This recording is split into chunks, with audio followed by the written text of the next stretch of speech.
Okay, welcome to another episode of Reflections of a CEO. If you're joining me by video, nice to have you. If you're joining me by audio, also very nice to have you.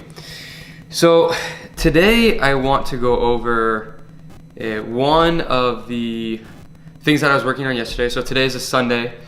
Just for some context, yesterday on Saturday, I was in the office and so was Neda, who is the head of finance at Jacked, and talk a little bit about one of the new businesses we're actually spinning off, which will be now housed under Polpo Group. So there's a couple of changes in structure that's going to happen because of it, and then I'll dive into what the service is and why I'm excited about it.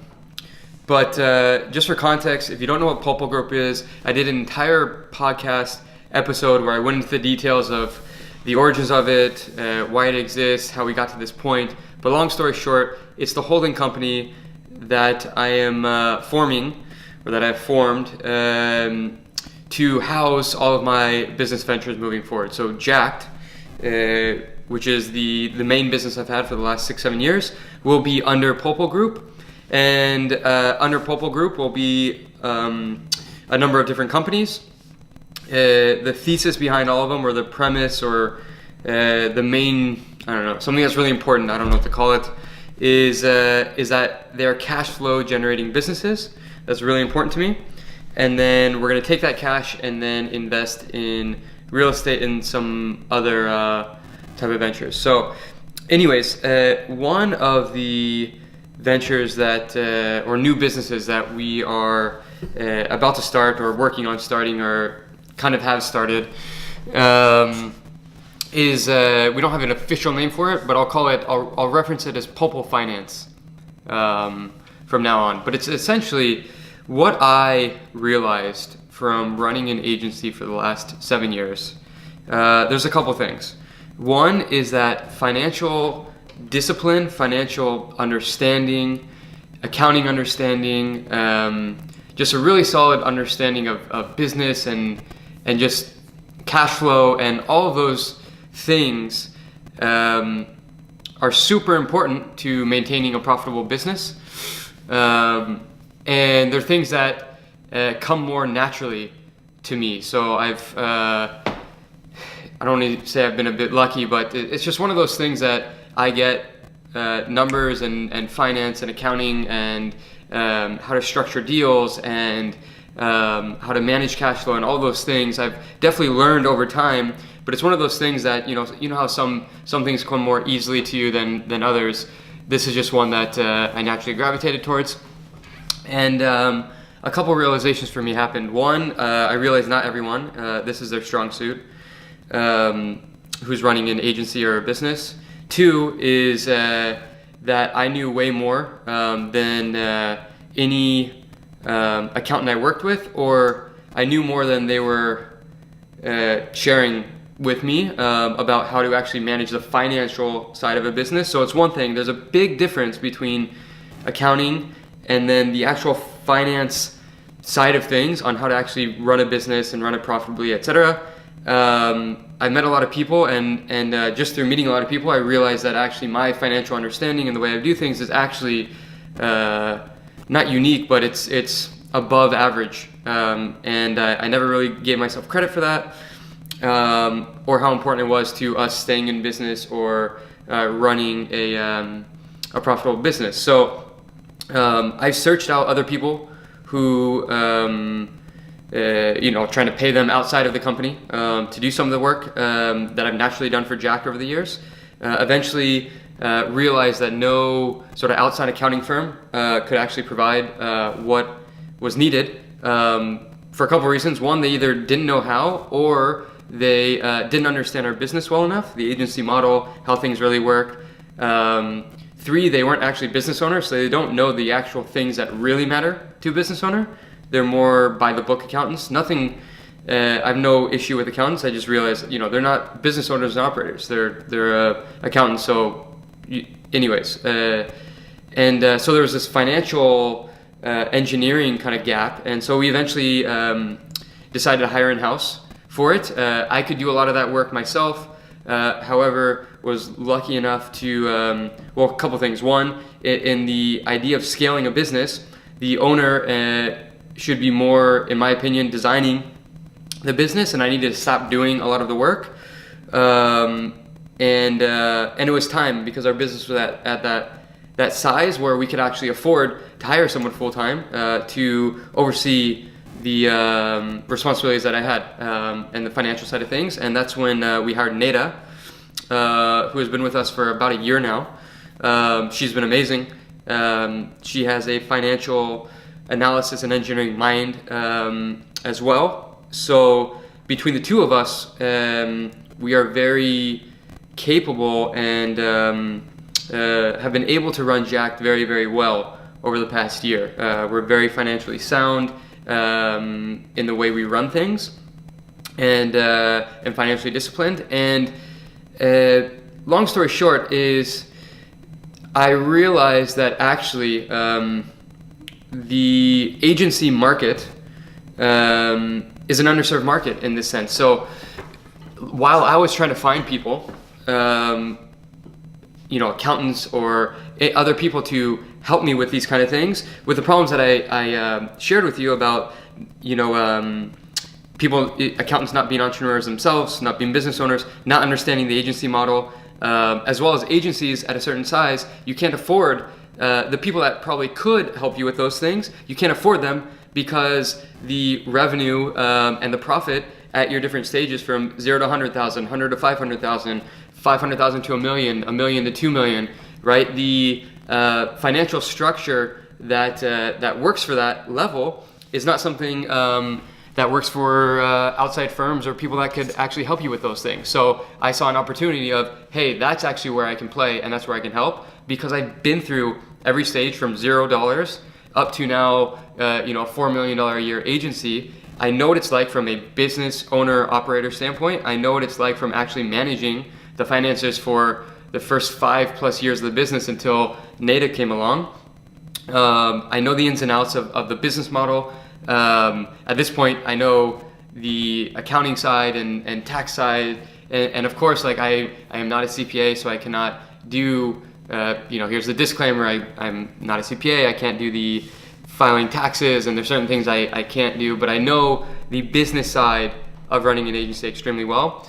And now between me and Neda, we both know it extremely well, right? She, over the last year, has had a crash course. I mean, she's a very smart person, but also now just learned the ins and outs of the agency as well. So now between both of us, we were like, hey, let's start, I want to start offering this to other agencies. Everyone from 0 to, up to our size or maybe even more. That's what we know. I want to sell what we know, and what we know is how to service the financial and accounting side for agencies. So we're packaging that up under one roof. So anything from accounting to bookkeeping to CFO type services, that's the real important one. That when you're small, when you're 0 to 1 million, 1 million to 2 million, 2 million to 3 million, the CFO type stuff, which came more naturally to me, but does not to a lot of people, that makes a lot of difference. And it's really a CFO plus a business strategy, business mindset person who understands agencies.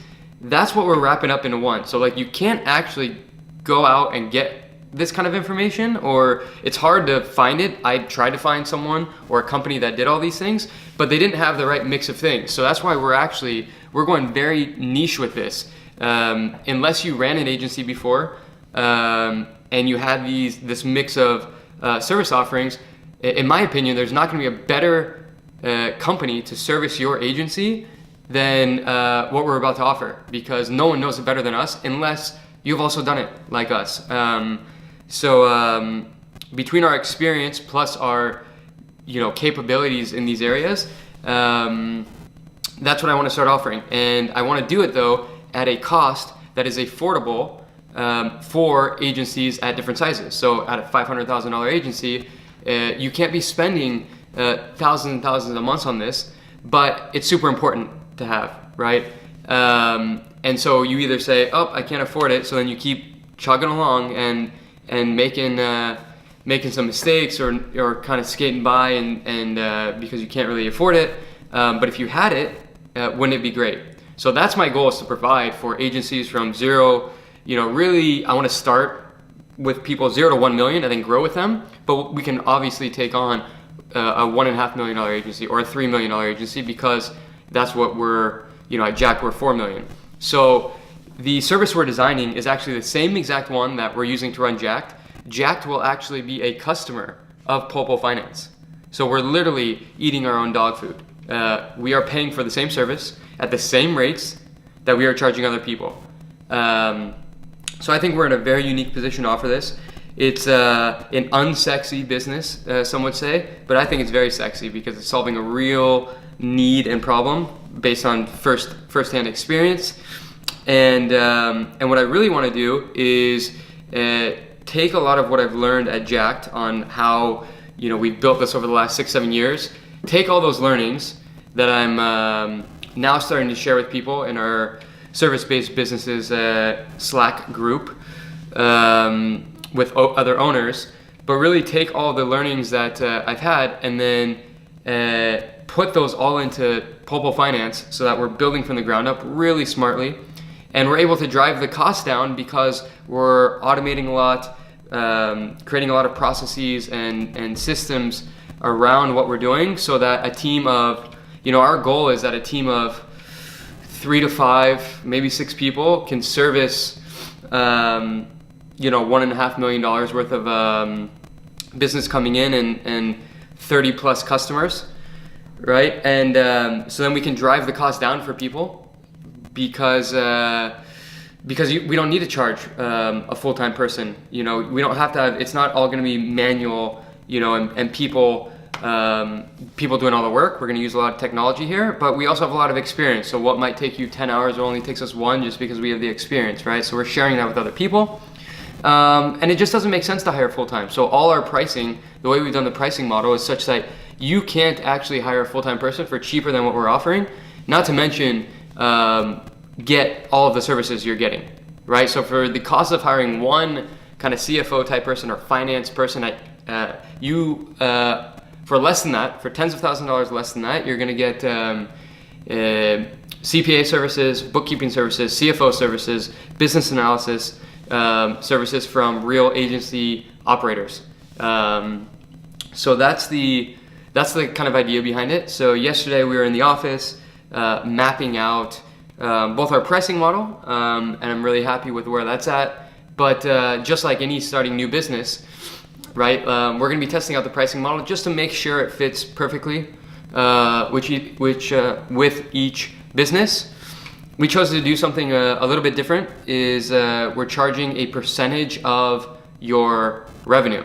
So the way we are now running Jacked is that, and to ensure a certain profit margin, is that we really look at each cost and each expense that we have, and we map them to a percentage that we want it to be. So so that it varies with the amount of revenue you're making. So what do I mean by that? It's saying if we want to keep a 20% margin, right, and we make $100,000, that means we can spend $80,000 on expenses.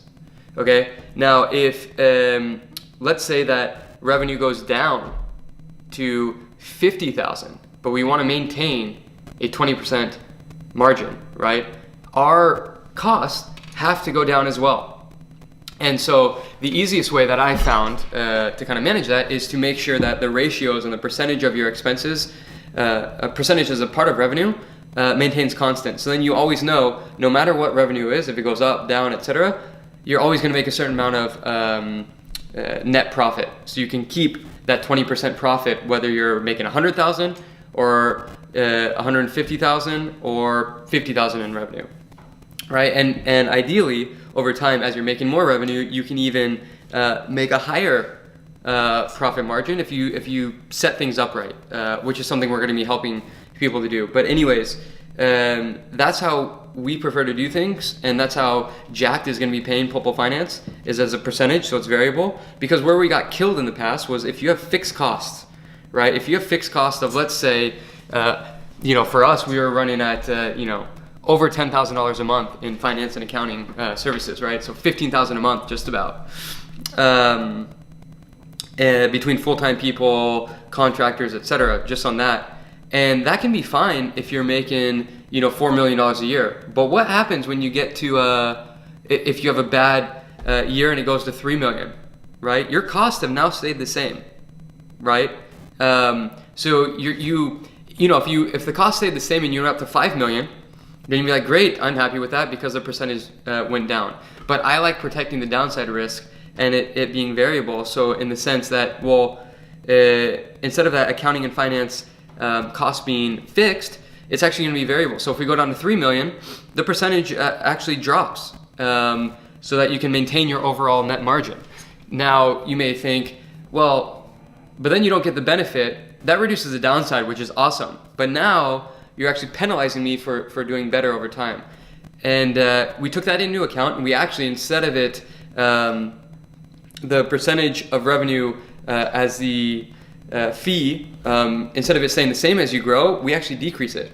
So your revenue goes up, our percentage goes down. So the overall cost goes up because you're running a bigger agency, it gets a bit more complex. We want to take part in some of that growth because, to be honest, we're just undercharging a ton when you're in that early stage, a couple 100,000, million, etc. Right? You're getting what you would get at a multi-million-dollar agency for a fraction of the cost. And we're betting on that working with you, we can help you grow. But either way, our fees actually drop as a percentage of revenue over time. So anyways, the other couple points I wanted to talk about was this is a fun part because we're starting a new business, right? We've done this before, obviously with Jacked, but here's the fun part is we were doing revenue projections. The truth is all revenue projections are just made up. Especially like if you're starting from the ground up, right? So we're like, hey, we modeled out if we got this many customers, blah, blah, blah. It's all made up, I know that, but we were thinking, hey, in year one of running this operation, let's try and hit 400,000 or so in revenue. Maybe I'll actually move it up to 500,000, just sounds better. And then in year two, we projected out like 1.3 million in revenue, which funny enough is the same thing we did in year two of Jacked. In year one, we did about 250,000. Year two, we did about 1.3. I want to beat those numbers. So I want to do over 250,000 in revenue. Really, I want to double it. Fuck it. I'm just going to put it out there. 500,000 in revenue. And then year two, let's do 1.5. Why not? But here's the cool part. The way we're setting it up, I've learned a lot from Jacked, and I'm taking a step back from day one and being an architect of the company such that it can run without me. It's designed as just a machine, just a really nice machine, which is great for two reasons. One, it means less people are needed.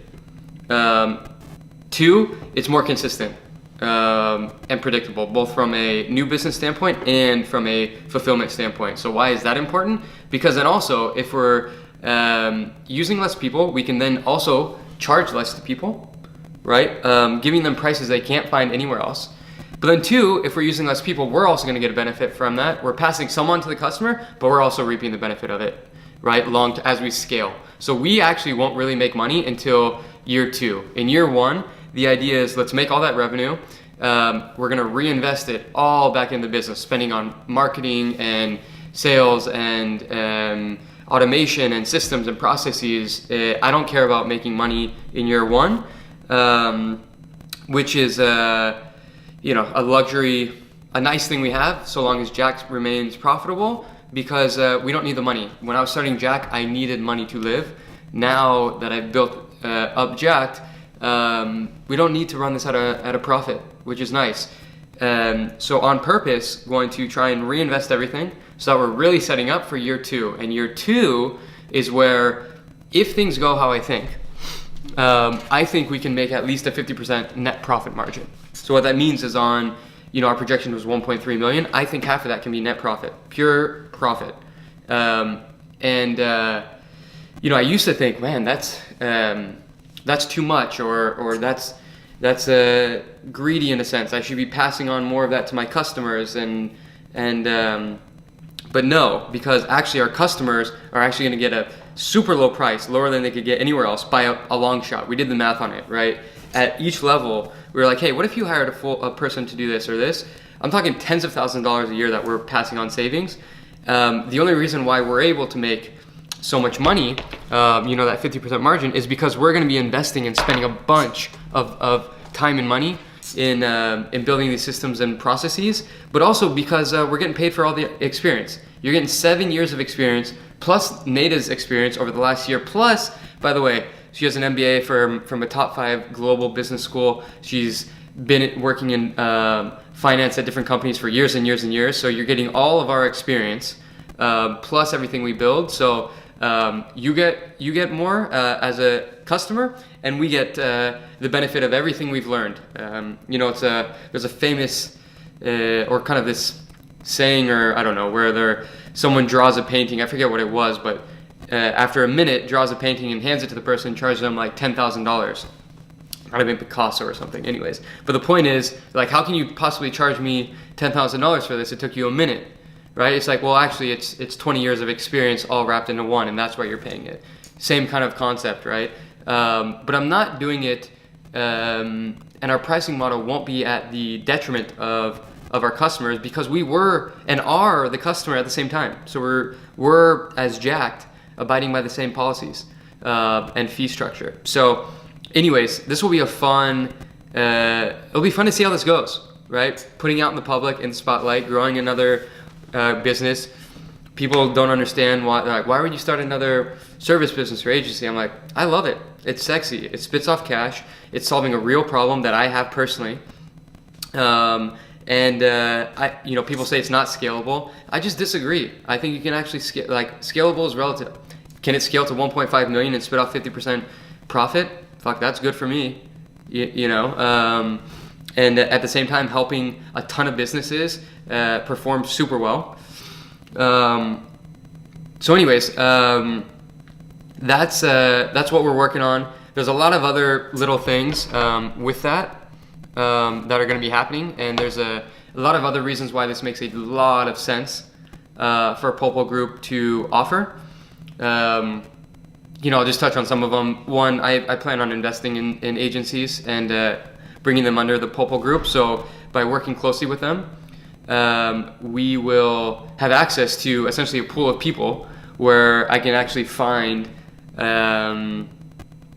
people agencies that we actually want to invest in and bring into the Polpo network. Let me rewind. Oh, right. So it makes a lot of sense because by working very closely with a lot of these agencies, we may actually invest in some of them, take them under Polpo Group, which could happen, may or may not. And then we might be able to offer them other services that we spin out under Polpo Group as well. So anyways, that is the summary behind what is Polpo Finance and Accounting, CFO Services. We're working on the name, but it is a live offering. People like to make it all perfect and have the website and do all these things. It's never been my style. Look, the offering's live. We don't even have the name for it. Jacked is paying for it. We're about to onboard one more new customer. So anyways, I'll leave you with this, which is, if you run an agency, any sort of agency, marketing, PR, design, development, any sort of type of agency, and you think you could be a good fit for this, which I think is every agency personally. But if you need help with your finances, CFO type services, accounting, and this sounds like something interesting to you, I would love to talk to you and see if there's a way you can become a Polpo Finance customer. So if that is interesting to you, send me a message either through any of my social channels or email me at anthony@servicebasedbusinesses.com. Okay, Anthony at servicebasedbusinesses.com, right? Or any of my other emails. So if I don't hear back from you, if you don't hear back from me on that email address, because maybe it's spelt wrong, then just hit me on socials or something. But either way, would love to talk to you. Maybe I can put the link to the email address in the description here, so that you can actually email me. The other reason why this is fun is because you'll actually get to see a business built from the ground up, Polpo Finance, over the course of the year. It's something that I wish I would have recorded with Jack, is like the day one and everything that kind of went through it. And we're documenting, obviously, this is Reflections of a CEO, the podcast, so we're documenting the entire journey of as Jack continues to grow and me spinning out, creating Polpo. But here is a case where Polpo Finance is kind of ground floor, and I'm throwing out these numbers on that we're trying to hit, and it'll be a good public test to see if I can create another 7-figure business. So that's the goal, is to create my second 7-figure business. It's something I've wanted to do, a challenge that I've been thinking about for a while, and I think this business specifically can be that. I don't think it's a year 1 7-figure business. I think it's a year 2 7-figure business, but we'll see. I think eventually it does become a 7-figure business, and then I think eventually we have a stable of a lot of these. That's the idea behind Polpo Group, is to have a number of these. I think a handful of them will not be ones that I have started myself, because we're going to be either investing in companies or bringing them in at an early stage, and someone else is going to be running them day to day. Polpo Finance, I will not be running day to day either, but it's an idea that I have, and that's the genesis of it. And so anyways, it'll be fun to watch this and see what happens. So wanted to also throw that out as well. All right, that's it for this episode of Reflections of a CEO. I will see you all next time.